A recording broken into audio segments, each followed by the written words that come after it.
Welcome to After the Show, your weekly movie podcast brought to you by A. Scully and Sid Talk. We're addicted to movies. Are you? Hello, everybody. Welcome to After the Show. Hello, Sid Talk, my co-host. Hello. Hello. How are you doing? I'm all right. You? Very good, very good.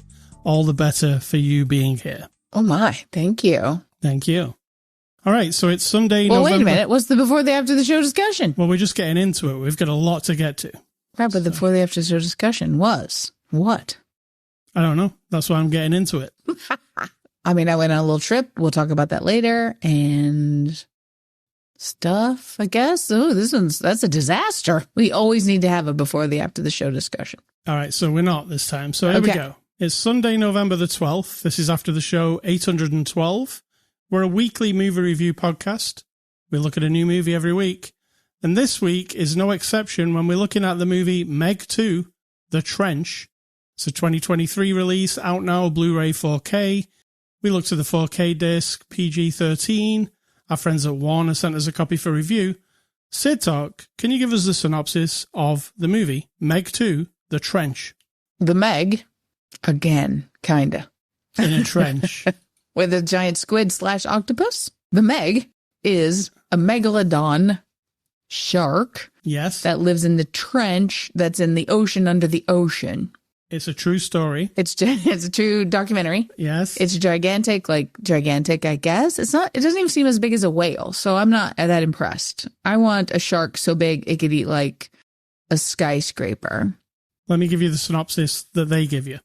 It says a research team encounters multiple threats while exploring the depths of the ocean, including a malevolent mining operation. That's a really bad description. It is. And malevolent? I mean, yeah, we'll get into it. But yeah, they were kind of just weirdly dastardly, weren't they? We saw the first Meg, and it was fun in a cheesy kind of way, right? Mm-hmm. I really liked it for what it is. It's got that kind of... you know, those disaster movies that we quite like. It's got that kind of vibe to it. It's a team of people coming together, overcoming the odds. And that's pretty much what this one is. But what's different about this one, Sid Talk? I mean, they're in the trench? Well, I was more referring to... This one's like more of a comedy. Oh, it's not really a comedy, but they stick weird... I mean, it is. It's really goofy, this one. It is. Yeah. And the other one had its element of goofiness, but this one, turns it up. We're just going to be goofy. Yeah, because, I mean, we're talking about a gigantic shark that lives in an ocean under the ocean, right? So you can go one of two ways. Yeah. You either go all in, screw it. Terrifying. Which it would be more fun if it was terrifying, but hey. There's nothing terrifying in this movie. Even when Meg's, eating people, I'm still kind of okay, whatever. Are we desensitized? Not us, as people. Maybe. Does this do anything the other one didn't do? I didn't feel like it did. It's just the same, really. Even down to the scene where there's a load of people on a beach and they get attacked. They did that in the other one. Did they? I don't remember that. Yeah, and the dog survived in the first one. Oh, that's why they did it. Yeah. Ew. And they basically copied it in this one, but kind of, again, turn the stakes up a little bit by having, what the hell were those things? Like dogs. I know. They were not interesting. They weren't like a velociraptor. They were just boring. They were basically like a dinosaur. Yes. Well, we saw them 65 million years ago. So we opened the film 65 million years ago with seeing a little bug eat a bug, and then a lizard eat a bug, and then this dog lizard creature eat that creature, and then another creature eat that one, and then a T-Rex comes along and chows down on them. And then what do we see? The megalodon, who's so gigantic it eats like a Tyrannosaurus Rex, in one bite. It's the top of the food chain. Yeah, exactly. That's what we're establishing here. Yeah. That it is from a long time ago. Fast forward, we still have the dog weird creatures. We have the megalodon. That's all they really focused on. Yeah. And a big octopus.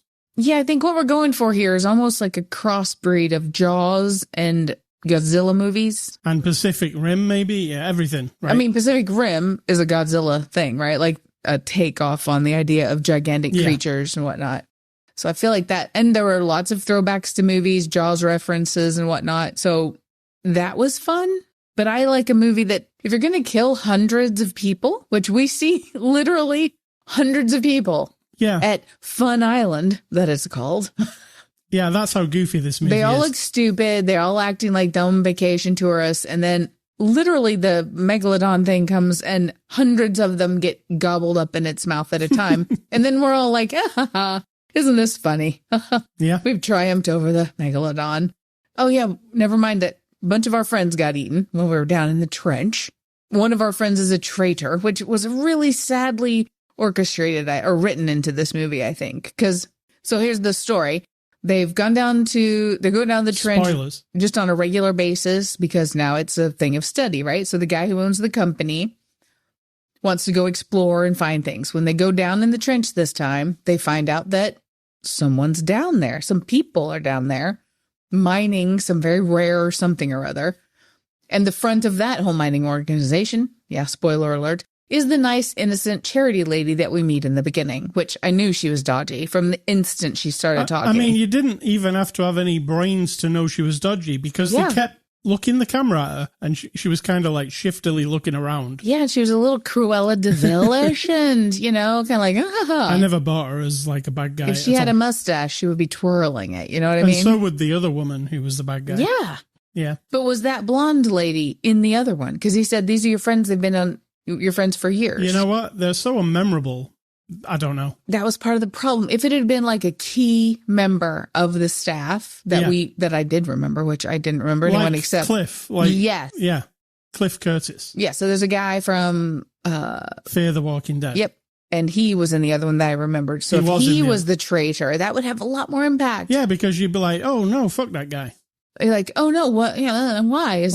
Yeah. But this was just a generic lady who turned against everybody, and then she's just like, kill them all. Yeah, it was very weird. So the story is to try to get. Also, we can't forget Jason Statham's character is now eco-terrorist, so he will go and terrorize big ships and companies that are dumping bad things. And in the beginning, we see him terrorize a ship. I mean, that's what it's called because he's blowing it up and he's killing people who are dumping nuclear waste in the ocean. It's bad. He's like, no. So, he's a good guy. He's a good guy, yeah. So we've established that. There's a whole bunch of stuff going on in this movie. There is, but then there isn't. When you finish watching it, you're like, that was a whole lot of nothing. Yes, actually, yeah. None of it mattered. There wasn't really that much stakes involved. I mean, even though we're talking about giant, monsters. I didn't get the idea that these monsters coming through what happened to be a hole that they blew in the barrier between the trench and our lovely ocean. I was like, right, so if you're not going to show me thousands of giant creatures coming through that hole, like on the one you mentioned, Pacific Rim. Yeah. Then I see no threat here. One creature came up, so I wasn't too worried about it. They also had a Meg, a captive at the beginning. Yeah. So they were examining it, doing experiments, whatever they were doing. Yeah. To understand them more. But then that didn't really play into anything either because it escaped and just became part of the rest of it. So writing is hard. And it's kind of, like I said to you, it's like a high expensive B movie because the dialogue's not great. In fact, bad, isn't it? The dialogue? Often, yes. Sometimes you're just like, who is this character and why did they even bother to write him? I'm talking about that guy with the gun. The one who had the Comic-Con guy. Yeah, the one who had the bag full of stuff. Yeah. That guy, not the Comic-Con guy. Yeah, I'm thinking him and the Comic-Con guy. Right, the Comic-Con guy was basically like a red shirt, wasn't he? Just, we'll have a guy. You'll know him for 5 minutes and then we won't have him anymore. Well, no, because they tell you something about him. So I thought he's either the mole or he's first one to die. And guess what? The other guy with the gun and the backpack, it was just like a stupid slapstick comedy character. It was. I felt he's icky. like, oh, I've watched loads of movies, so now I'm an expert at defending myself. Yeah. And then every time he had to defend himself, it was basically a joke, like a gag. Yes. So, yeah, I didn't like that at all. I understand what they were going for, but it was just really stupid. And then on the other side of that, you've got Jason Statham, who's basically, he's got the most plot armor. You can't kill him, right? He's just... Correct. He's Rambo, he's Superman, I'm always confident that he's going to end everything. So the other people don't matter. Yep. It should just be Statham against the Meg, basically. And forget all the other people and have no dialogue. The end. But then, on the other side of that, I can't say that I didn't enjoy it. Because it was really fun in a stupid way. It's fun in a stupid way is a good description. It's good to look at. I mean, it had some of the CG is really, like, dodgy. Some of it's fine. I thought the underwater part was good. No, a lot of it was really where they're bad. actually in the trench when they have to walk. Yeah, that was all right, I guess, kind of, sort of. Yeah. But then, towards the end, Fun Island, it had some good sequences. I really liked the shot where we're inside the shark's mouth. And all the people are also inside the shark's mouth. That was a really cool shot, right? It was, and that's what I'm saying. Hundreds of people just literally got eaten by a gigantic and we're inside, and there's like heads floating, you know. Yeah. Yeah, it's like cool. That was a really cool sequence. There's a lot of cool sequences towards the end. I liked Statham going after one of them on a jet ski and stabbing them. It's pretty much like the first one, though, if I remember rightly. You love that part? Yeah, I thought it was fun. In the first one, he also stabbed the Meg with something in the eye.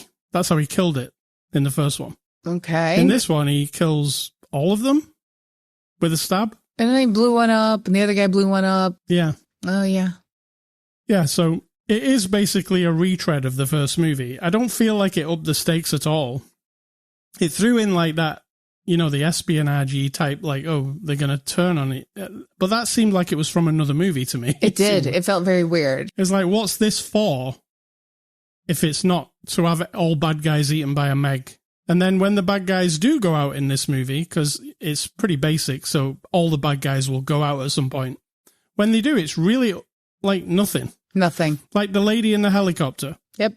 She was the big bad, supposedly, but that was it. It was awful. She gets killed by those dinosaurs. Boring, nondescriptive And I thought, dinosaurs. well, she got dragged off by them. That's probably not the end of her. But actually, it is the end of her, and it is similar with the other bad guy as well. Yeah. It's just nothing. It's like, they just end bad guys. There's no fighting back. They just get killed really unceremoniously. And then you think, so what was the point in those bad guys? Yep. Apart from the Meg has to have something to eat. That's it. So that's the problem, I think. And it's like a B-movie type problem, isn't it? You watch. I like how you say the problem, as if they're just one. You know, I would watch the Meg and the Meg 2 back to back and have fun with them each time.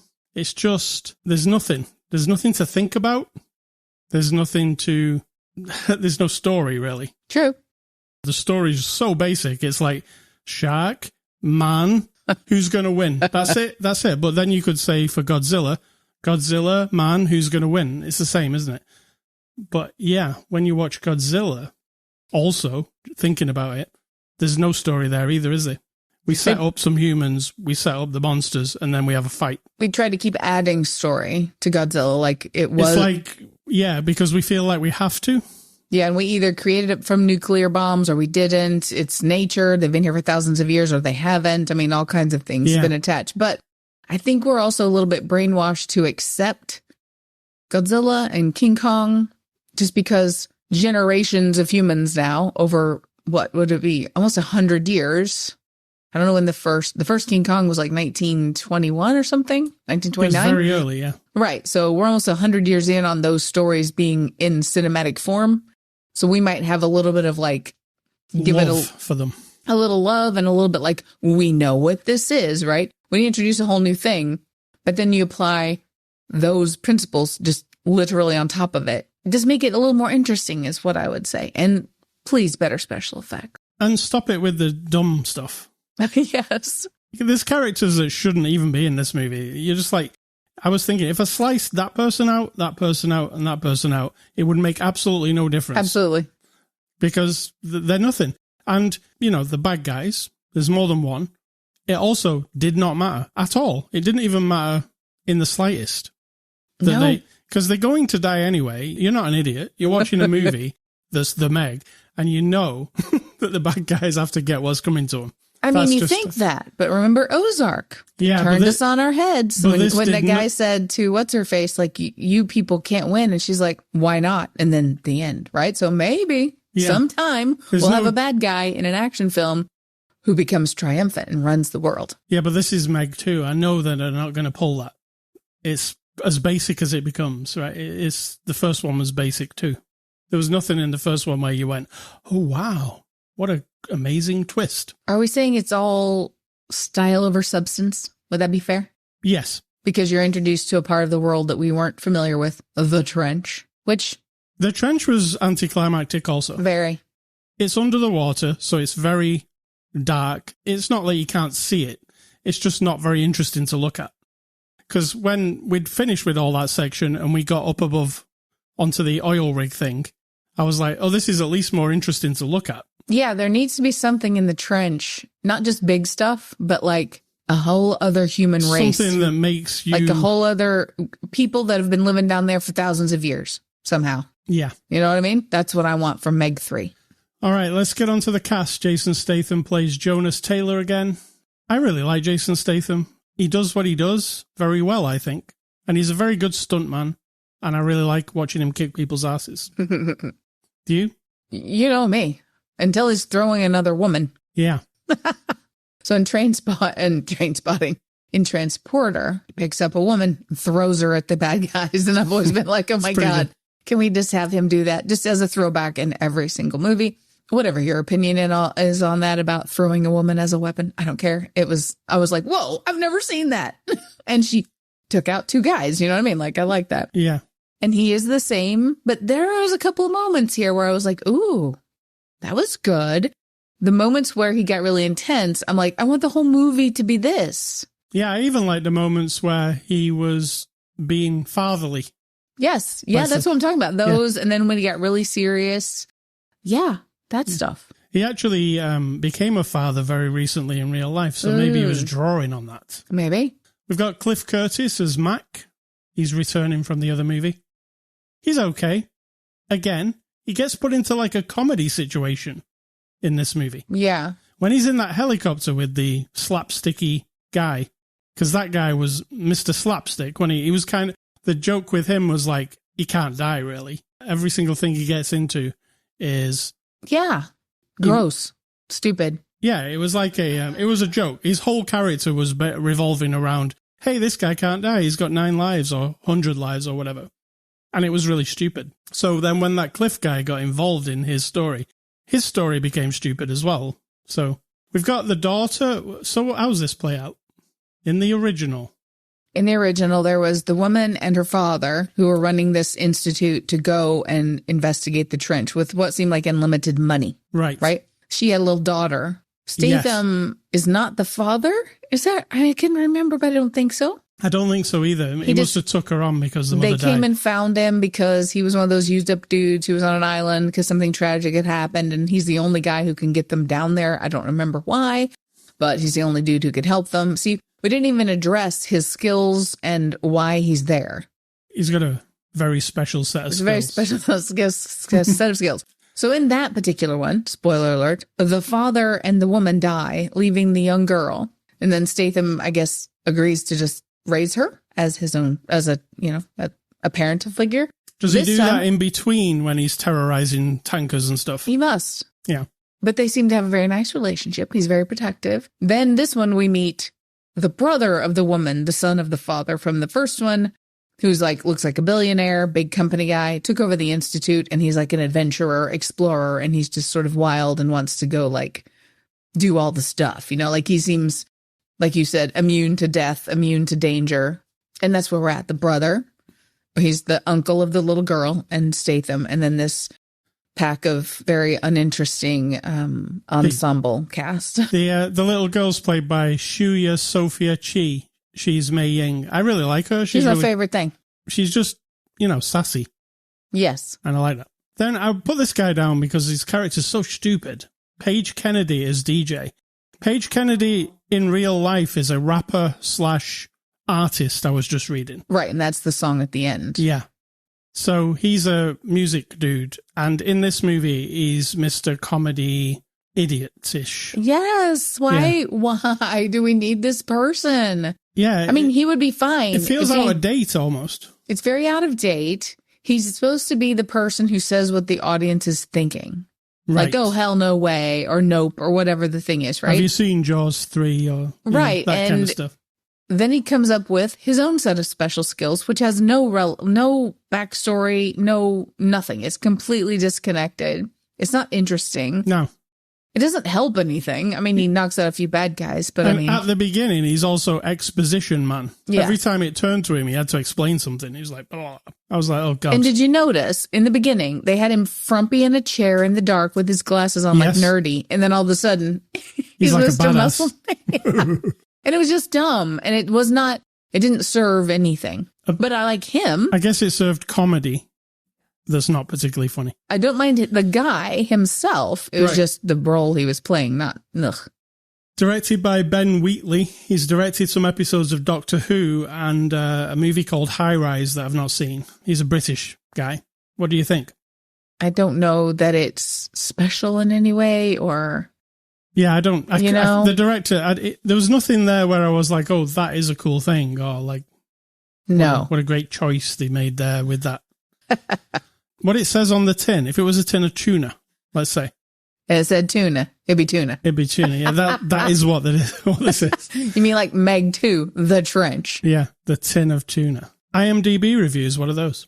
Those are reviews that you find on a website called IMDb, Internet Movie Database, that give the movie a 1 star, which you think is hilarious. I mean, they give the movie all kinds of different stars. I just tend to focus on the ones who hate this movie.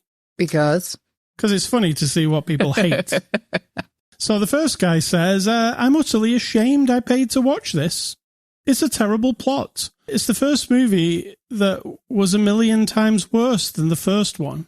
1,000,000 times? The filmmakers used the budget to pay Statham and the Asian cast, and then for some reason scraped the bottom of the barrel with the rest of the cast. What happened to all the A-list names that were in the first movie? Why would you try to make this film with talentless actors who have come from amateur acting class? Why would you? Why would you? Good question. Second guy says, this movie's not made for the American market. The whole time I felt like I was watching a movie from Asia. My God, why are people so dumb? Thank God I have Regal Cinema Pass because I didn't have to pay for this. Good for you. And the last guy says, this is a Gen Z masterpiece. I do not understand why Hollywood is producing movies like this one, though. I love most of Jason Statham, but this one is embarrassing. Can you imagine the original Jaws with this amount of CGI? Second, if you're a Gen Z, this probably is for you. It's full of fake people and animals, Instagram and TikTok style filters, and cheap CGI. Yeah, let's just go back to the Jaws point they're trying to make. Did you know that it was a shitty mechanical plastic metal? Yeah, it's really bad, yeah. Yeah, I mean, CGI, it can be bad CGI or bad in camera. Either way, bad is bad. We just all bought it back then because we never see anything like it. Exactly. Watch it a little bit closer and then go delete your stupid review. Yes. Thank you. That is the movie. Let's give it a score. I'm going to give Meg 2, The Trench, a 5 out of 10. That seems high. If I'm honest, I'm going to give it a 4. Yeah, well, it's not high. I think I enjoyed myself. Yeah. It just wasn't anything over and I'll be honest, above. I don't mind Statham. I like looking at him. I am, what it is. He's like Phil Mitchell, but in better shape. He's that kind of guy. You think? Yeah. He's that kind of, that. I'm an hard guy. Yeah, true. I'm a tough guy. True that. Is that a good Statham impression? Both of them, yeah. Hello, I'm Statham. I'm a tough guy. It's pretty good. I don't know. It's like Statham when he's like, I'm reserving opinion. Extra. So thank you to Warner Brothers. Next week, we're going to look at, speaking of tough guys, Tom Cruise in Mission Impossible Dead Reckoning. Is he a tough guy? Tom Cruise, no. Well, he's a guy who does all his own stunts, the same as Statham. But I reckon Statham would have him in a fight. He'd be like, come here, Cruise. I don't know. Tom's scrappy. He's scrappy. Yeah, but he's also smaller than Statham, and Statham looks like he would just knock you out to me. Looks tough. But Tom's scrappy. Movie recommendations. Speaking of Jason Statham, I'm going to give you 2 movies that he was in that I really like. The Transporter, which was the one we mentioned earlier, where he throws a woman, which is really fun. And the other one, which is absolutely bonkers, you won't believe what you're looking at. Crank. Oh, yeah. There was a Crank 2 as well. Crank is Speed, but in a person's body. It is freaking insane. You're watching it going, holy crap, what is this? I've never seen anything like it before. And I think, would it hold up, or is it of its time? It's of its time, but I mean, it depends on... I really enjoyed both of those. I mean, he basically turns into Godzilla in one of the movies and has a fight in a power station where he's really a giant. Do you remember that? No. He basically turns into a giant version of Statham that fights another guy, but it's like Godzilla. It's all about, what is the thing with him? He has to take... They've put something in him that if he doesn't keep his heart rate adrenaline up. Yeah. So he has to be like I said, it's Speed. Yeah, so he tries everything, doesn't he? Like taking all kinds of drugs. Sex. Running. Yeah. It's crazy. The bit what I was just mentioning where he becomes Godzilla, he goes to a power station, puts the clamps that you put on the battery in your car to start your car. He puts them on the power station and then on himself. True. Because he's like, I'll give myself a shock, my heart will go up, and then he turns into like a Godzilla. It's very strange. So what are your movie recommendations? Mine are going back over the 21st century. So I've gone all the way back to 2000 and I'm up to 2019. I've had to redo a couple years because I ran out of years. Yes. So I've been picking repetitive movies. So my apologies. If you listen all the time and you recognize these, fair enough. But I'm saying them again. These are just science fiction movies on my list of movies I have seen in the last 23 years. We're up to 2019 with Godzilla, King of Monsters. Yeah. Snatchers from 2019. Oh, I remember that one. That one was pretty interesting. Sonic the Hedgehog from 2020, which I really liked, actually. That was. Bill and Ted Face the Music from 2020. A good sequel, I thought. Fun and had a good heart. It came out right in the middle of the pandemic. I'll always remember that. Yeah, and then Love and Monsters, which was an interesting one, too. Love and Monsters actually won an Oscar. Yep. Yeah, it was brilliant. Really good. Like an original idea for once. Listen to you. Have you written a movie and made one movie lately? No. I have, yes. It's just nobody's seen it yet. Nobody cares. Hey, Scully stuff. I've been playing a new game called Air Twister. I've been playing the Steam PC version. It's from the creator of Shenmue, Yu Suzuki. He also made Space Harrier, lots of different games back in the day, but Shenmue, whenever I see on the press release, it said, from the cult classic creator of Shenmue comes Air Twister. So I thought I'd give it a go. If you are familiar with old arcade games, Yu Suzuki made a game called Space Harrier back in the day. And basically what you are is like a man on the screen and you move him around. It's in 3D and there's things to shoot at in the distance. So it's like you're flying on rails, but you shoot the stuff that's coming at you. So like a shooting gallery. Well, this is like his new take on Space Harrier. It's not like Shenmue. It's not a story-based game or anything. It's wave stages, like an arcade game. You have to shoot stuff out of the sky. You play as this like lady. When you do each level, you can level her up and get different outfits for her. But she just flies. She's on the back of a mount. It's something different on every level. It could be like a flying elephant. It's all kinds of different stuff. She's flying around. You're shooting stuff. And then you're leveling up and then unlocking different versions of it. From what I read this week, before it was a PC, PS5 and Switch game, which has just come out recently, it was a Apple iPhone game for a couple of years, and now they've ported it to everything else. It's really fun. It's got this crazy music. I thought it was Queen at first. I was like, is this Queen? Have they made like a new album just for this game? And then I was like, well, surely not, right?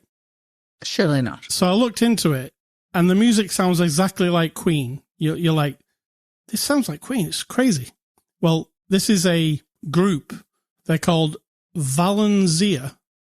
And I just read on the press release, this is why. It says, a music composer known for over 3 decades of keeping the musical rock and opera heritage of Queen's greatest hits alive. There you go. Now, the music is not Queen's hits, but it all sounds like, you're like, wow, that's definitely something that Queen would have done. So, yeah, it's cool music. From the title screen onwards, you'll be like, holy crap, I just want to sit and listen to this song. It's so cool. So that's Yu Suzuki's Air Twister. It's on PC, PS4, PS5, Xbox, and Switch. And you can get it right now. Sid Talk, what's for dinner? Tonight we'll be having Jersey Mike's. Nice. And this is because low effort. I'll have to just go get it, which is fine. And delicious. It is delicious. I will have to take everything out of the car, but... Or leave it in. I could. Yeah. So are we asking for my advice now too? What's your advice, Sid Talk? And let's get out of it. My advice is sometimes comfort isn't the best and sometimes discomfort, even if it could potentially harm you. This isn't advice. Don't take it. It's just me telling you that in life, sometimes you experiment. Take it as you will. My experiment this weekend was going to my niece's wedding and we camped out and the temperature was low. Very low. And I couldn't believe it. I was like, you camping out? It's like... I think it got down to 34 or 35. Yeah. At least when I looked at the app of where I was at. So I thought I was prepared. I got me a 30-degree sleeping bag. They gave me a cot. They gave me a tent. I closed all the hatches on the tent. I had double blanket on me. I had my head all wrapped up, double clothes, heat warmers for my toes, all the stuff, right? I thought I was good. So I'm in the tent for a while. I love being in the tent. I love it. I love it. I love it. Then it started getting cold. Then I'm like, okay, I'm going to lay, as I was messing with my laptop because my niece and her friends and now her husband are all they like camping, but they also like technology. So we ran cables from inside a house that was right on the property to everyone's tent or whoever wanted it. And we had power. So I'm looking at my laptop. I'm like, oh, I'm feeling a little chilly. Maybe I should lay down. Then I laid there for a little while, fell asleep, woke up. I was shivering. Like this, how you do? And I'm like, well, that's not good. Got everything reorganized. I went to the porta potty to have a pee, came back, laid down. I'm like, okay, I can do this. I can do this. And then I woke up again and I was shivering so bad. It was uncontrollable. And then the cramps began. My legs completely stopped working. I couldn't get off the cot. I was shivering. I was confused. I was like, what is going on? Like, what's going on? And I'm like, okay. And I can still think like, if I feel too much, I'm dying. I can yell and everyone else is tense. They'll come and save me. But I'm like, no, I'm going to power through this. I almost crawled back into this house that's on the property, but I got out the door of the tent and my leg still wasn't working, but I finally got up. I'm like, oh my God, I'm just like confused and I'm shaking so bad and my head is starting to feel weird. So I get inside. I'm like, okay. Admit it, Sid Talk. You can't do this. You can't do this. You're going to die. They're going to find you in the tent in the morning. You will have ruined your niece's wedding weekend. Don't do this. But also, I really want to sleep in the tent. But I got wise. I went and got my blanket, my phone, my charger. I made it back out to the tent, back inside. And then I slept in this house, which they had little heaters everywhere. Fell asleep. And still my legs were cramping. And now I have a really bad headache. I feel really weird. My legs are still cramping. I think, I've looked up everything. And like I was out there for about 5 hours total in the cold. And I had that uncontrollable and of course I've looked it up and that's bad. That's a bad sign. I mean, your body's doing what it's supposed to, but I survived. And then the moral of the story is I really love camping. And I'm not kidding. I love it. I want to be until it's 60 degrees at least. Yes, warmer. And if it's going to be cold, be more prepared. These camper people give me good tips. And so I'm like, that's a problem to solve because how much I enjoyed it, even though I felt like I might die at that time. I really, really did. I was like, this is weird. I'm out of control of my body and I'm, And then it was like I had to pee super bad and I had really bad heartburn because I'd also had a couple of beers. So it was just this combination of weirdness. But of course, today the lesson was, okay, I want to go camping again. That would... But I don't feel well. I don't feel well at all. My face is really hot. My head feels really pounding and weird. You probably got a cold. I might have got a cold as well because going in and out and the house might have had a little bit of Because no one lives in this particular house, so there must have been like musty stuff. I couldn't. So now you'll be out for a week. Worth it. don't I can't help it. It's worth it. I really enjoyed it, even though. So it's like what Louise Belcher said. It's almost live dying. It's the best part. It was also your birthday this week. Yeah, it was my birthday. Correct. The Belchers. 56 years old. Thank you, everybody. I'm of the X generation. Yes. Born in 1967. Thank you. 2 years older than me. Not quite, but thank you. So that's my advice. It wasn't comfortable and it was dangerous, but I did it. I mindfully did it as best I could. And now I'm not rejecting that as a possibility in the future. I'm like, well, I just need to be better prepared. If I'd hated it and I was like, screw that, I'm never going camping again, then that would be the lesson, right? Like, oh, I hate it, so I'm done. But it's not. It's like biking. We've gone biking on days when it was super cold and super hot, when I could barely make it back to the car, and raining and storming, even those worst days when you thought it was going to beat you. It doesn't make me dislike biking. So well done. Yeah, it was and the wedding was gorgeous and wonderful, and they're wonderful, and I love them. So thank you, Sid Talk. ascully.com is the place, a gorgeous website you can go to. You can also go to Twitter. It's not Twitter anymore. X, Facebook. Whatever. I'll still call it Twitter. I'm not changing it. Sure. Twitter, Facebook, Instagram, we're on there. I'm A Scully. She's Sid Talk. You can go to Spotify, iTunes, Amazon Music, YouTube, anywhere where podcasts are available. You'll find this podcast. Just search for After the Show Movie Podcast. You'll find it there. ascully@ascully.com is my email if you want to email me about anything. Don't email Sid Talk. She doesn't want your email. And not while I'm shivering. Finally, stay classy, Mr. Jason Statham, and let's have a movie where you throw some more women. And I'm going to say, think for yourself or someone is doing it for you.